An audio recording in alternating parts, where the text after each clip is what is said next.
At the time of recording, my Making Sonic video is closing in on 1 million views, and that's mind-blowing. So to say thank you to all the people that liked, shared, subscribed and took the time to comment, I want to share with you my top 10 tips for getting started with clay.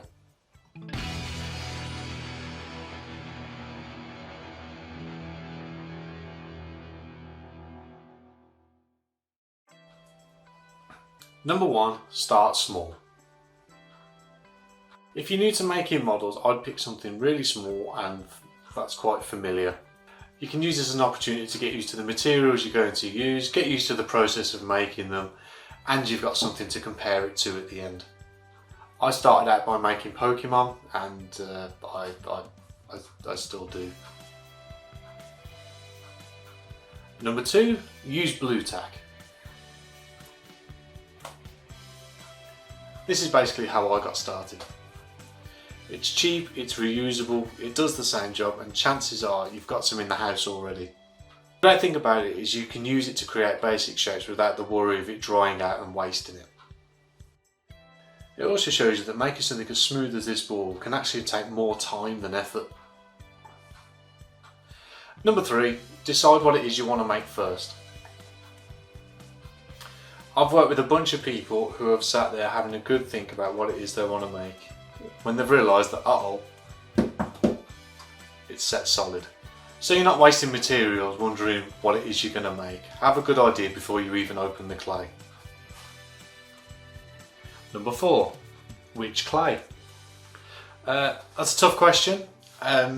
It sort of depends on your needs, and I tend to find the more you use all of them, you'll find pros and cons with each one. Air dry clay, for instance, it's usually quite inexpensive. You can get it at most hobby shops, but you tend to find that it dries quite quick and it can be quite fragile. Polymer clay, that's again, it's usually quite inexpensive. It's probably even more readily available in most hobby and craft shops. When it dries, it tends to dry really strong, but I find with the material itself, it's quite hard to get fine detail. So if you're making something big and smooth, it's probably ideal, but if you want finer detail, you might want to look elsewhere. Oil-based clay, it's by far my favourite, but it does have its downsides. It doesn't set, so if you're looking for something that's going to last forever, again, you might want to look elsewhere. It can be quite expensive, but then it is reusable, and you can get really good detail out of it. It's also the clay I use to make the Sonic and Tails videos. You've got oven baked clay, which again, generally quite inexpensive depending on where you go. It doesn't dry out as quick as air dry clay, but you do need an oven or a kiln to dry it out, and you need to be careful about what supports that you use. This is an example of a model where I've used two different types of clay. I've used polymer for the land and the bodywork because it's strong. Because of the height, I needed some strength in there. Just to make it easier on detail, I used air dry clay for each of these and fella on his toe. Number 5, tools. The question is, do you need them? And the answer is no, but it depends on your confidence level and what it is you're going to make. This model here, for instance, I managed to make with nothing but cocktail sticks and the clay, and I managed to get a pretty decent result out of it. Saying that, it is quite nice to have a set of tools exclusively for clay work that you can turn to. It's great for finer detail. I don't worry about washing these or using them for anything else. They are exclusive for my clay work. So, and they are relatively inexpensive as well, so if you can get your hands on them, definitely try and grab some if you can. Number 6, plan ahead. Okay, so this one I am going to spend a bit more time on because I think it really deserves it. I'm going to show you a couple of things I need to consider when I'm making my models, and that is, number 1, is it going to be strong enough, and number 2, is it going to be cost effective, which both of those things will come in time. The more you play around with the clay and the more experience you get. But I'm going to show you a couple of things I think about when I start making my models. Okay, so this is a picture that I did before. What I'm going to do is break it down into sections. One of the things to think about when you're using your clay is that if you're going to use air dry clay, for instance, it's going to shrink. If you're going to use oil-based clay, you don't want to use too much of it because it will get expensive. So I'm going to show you a couple of things that I do when I'm putting my models together. So what I'm going to do is choose the biggest area, which is going to be here. Now what I can do here is I can make that, if I'm going to make a three-dimensional version of this, I can use something like polystyrene egg, for instance, or some tin foil, scrunch up tin foil, and then use the clay to build around that, because that will save you a lot of clay and a lot of money in the long run. So it's definitely worth bearing that in mind when you're doing this. Next is the same here. This is a big area as well, his head. So I'll do exactly the same, and you can see I'm not going right to the edges because I want to allow for shrinkage, and again, I don't want to use too much clay when I don't have to. And you can do the same here, but because they're so small it might not actually be worth it. Also, they'll be stronger if they're just, particularly if you're using polymer clay, they'll be stronger just as they are. The last thing we're going to consider is support.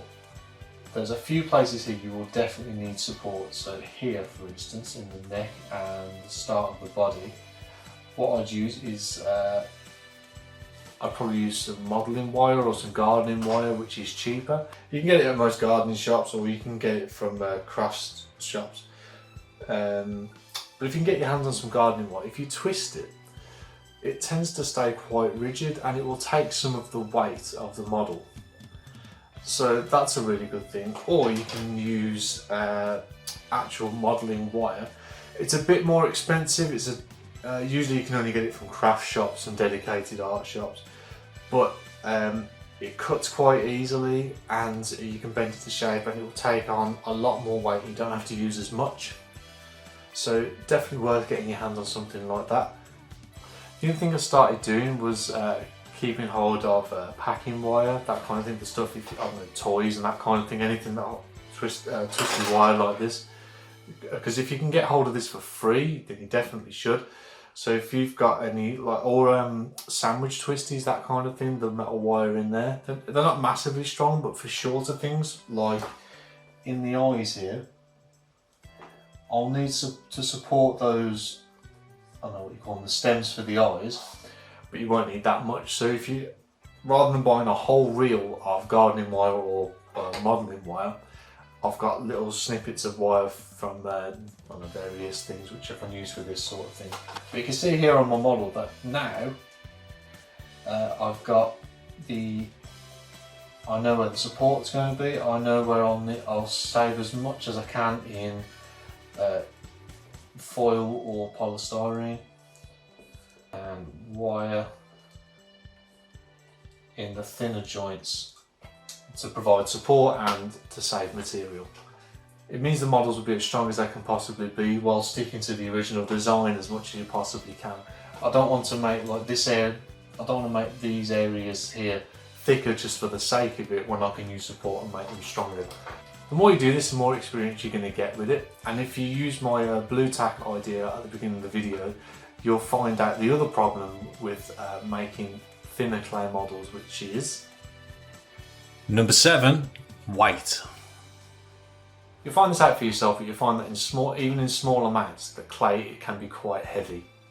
So providing the support is one thing, but the other thing you can do is identify where the weight is going to be. At the beginning of the video I talked about using Bluetack for modelling, and part of the reason for doing this is that you'll be able to see, if you leave it for an hour in a warm room, you'll see where the model needs support. So in the case of our snail friend here, what you'll probably find is that where the eyes were there at the beginning, you'll probably find after an hour with no support, they'll droop down. A prime example of where I've overlooked the weight issue is in my Sonic video. It doesn't feature in the video itself, but Sonic was very top heavy, so he kept leaning over like this.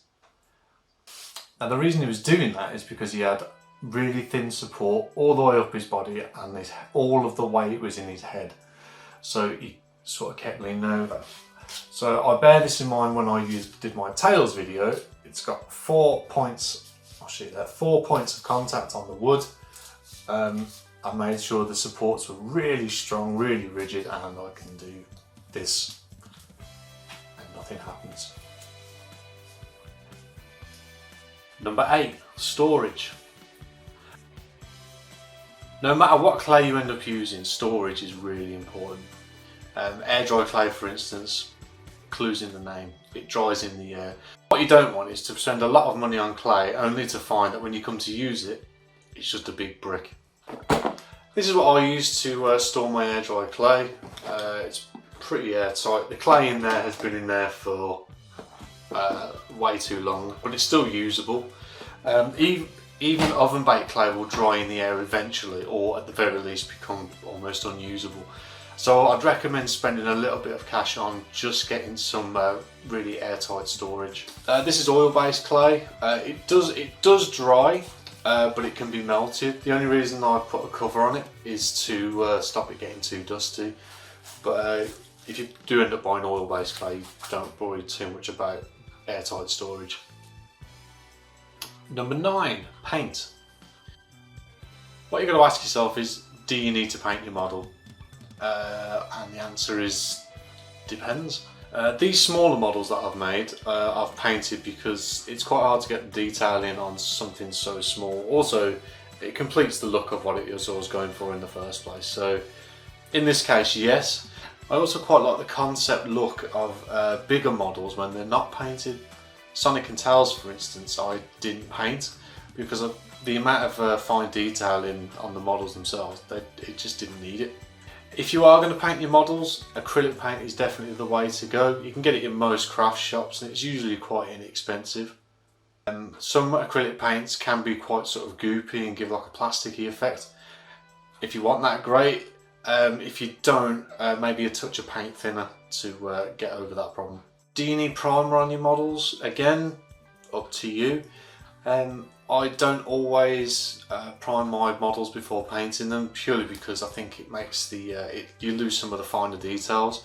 But if you want to do that, you can get it as a spray. Again, it's usually relatively inexpensive, and it usually means that the paints go on the models much better. Just a closing remark on the paint section. To all the people that have commented asking why haven't I painted Sonic, it's because he's melted. I had to melt him to create Tails, so please stop asking. I'm not going to paint it. And lastly, number 10, give yourself permission to make mistakes. The first thing you do won't be perfect. You're going to mess up and you're going to make mistakes, and that's fine. I've been doing this for years and I'm still making mistakes. I'll show you this one. Doesn't it? I made this a while back and quickly found out that it was too top heavy. So he fell forward, he broke his horn, his foot's nail things have bent, and to be honest his mouth looks too weird for me. So I made a lot of mistakes there, and that's fine because I know what I did and I'll do it better next time. It doesn't matter that you got it wrong, just work on getting it right. I'd just like to say thanks again to all the people that have supported the channel so far. I know it's not massive, but if it continues to grow the way it has, then I'll definitely be doing more videos. And if you've got any ideas for videos you'd like to see in the future, just pop it in the comments below. I'll be really interested to see what people think, and I hope to see you soon. Bye.